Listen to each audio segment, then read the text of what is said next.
Hello everyone and welcome to Radiokes, the show that takes a satirical look at news from home and abroad. This week I have a special guest on the show, but more about that later. Put it there, boy, and we'll show these fascists what a couple of hillbillies can do.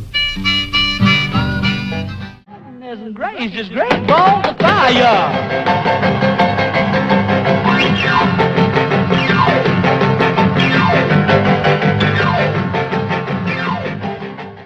Ikea, the Swedish-owned furniture retailer, has made a meatballs of its Irish outlet. The Irish superstore, based in County Dublin, has this year sold over 1 million meatballs. This despite the product being withdrawn during the horsemeat scandal. Ikea designers who previously worked on perfecting the nation's living rooms are now fully employed on perfecting the ultimate meatball dishes. Management meetings no longer discuss light fittings and soft furnishings. Instead, intense discussions revolve around pasta and casseroles. A spokesperson for Ikea has said that Ikea will one day soon launch the Ikea burger. A burger which will, no doubt, be flat-packed with flavour.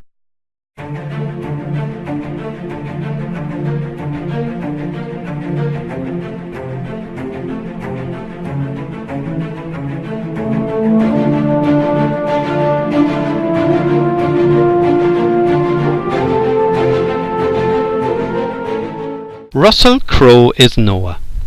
In the newly revamped biblical epic, Russell rescues his plant-chewing family from the debauched, meat-eating, noisy neighbours. Russell's ark promises to save mankind from the raucous, filthy carnivores. Despite the fact Russell manages to ram as many beasts into the enormous vessel before the meat-eating hungry hordes can devour the lot. In this movie, Russell has a lot to crow about on matters environmental. Perhaps Russell ought to simply direct the hungry hordes to Ikea for a feast of delicious meatballs.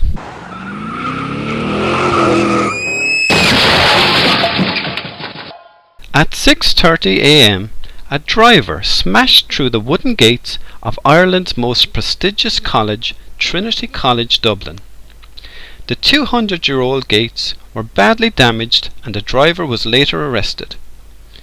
Time and time again, the 63-year-old had been told, "Those essays do need to be in on time." I'd like to welcome John Fitzgerald to Radiokes.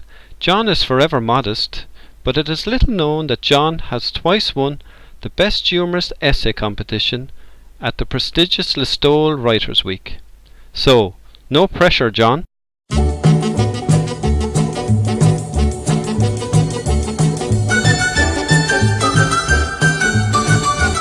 A rat, reported to be 2 feet in length and living comfortably in the suburbs of our capital city, Dublin, has had his life terminated. Pest Control were contacted and they immediately sprung into action by putting a deadly plan in place for the rodent's capture and elimination. On the police escort, the popular pest people went directly to the house of the Oireachtas, where the Irish Parliament sit when they are not at the members' bar. Fortunately, the pest people found a number of fat cats present who were quickly awakened from their mid-morning nap and agreed to help out for a fat fee. The huge rat never stood a chance and was quickly dispatched. Police are also currently investigating reports that a small dog about 2 feet long and amazingly from the same area has been reported missing.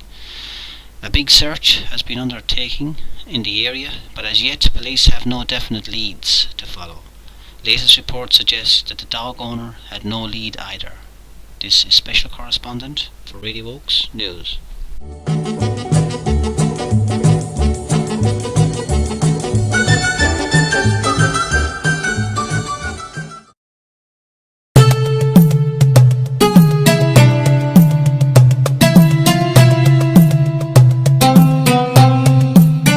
Finally, this week London, England resembled a desert, as a red Saharan dust descended upon the city. A sandstorm travelling up from the Sahara Desert caused a severe smog warning in the city. the city's inhabitants awoke to a scene resembling Lawrence of Arabia, with sales of camels doubling, and city dwellers resembling Bedouin tribes as they caravanned to and from work. The city fathers have even considered exempting camel riders from the city's notorious congestion charges. One sharp commentator observed that at night the city looked quite deserted. That's all for this week from Radio Oaks. Thanks for listening. Put it there, boy, and we'll show these fascists what a couple of hillbillies can do.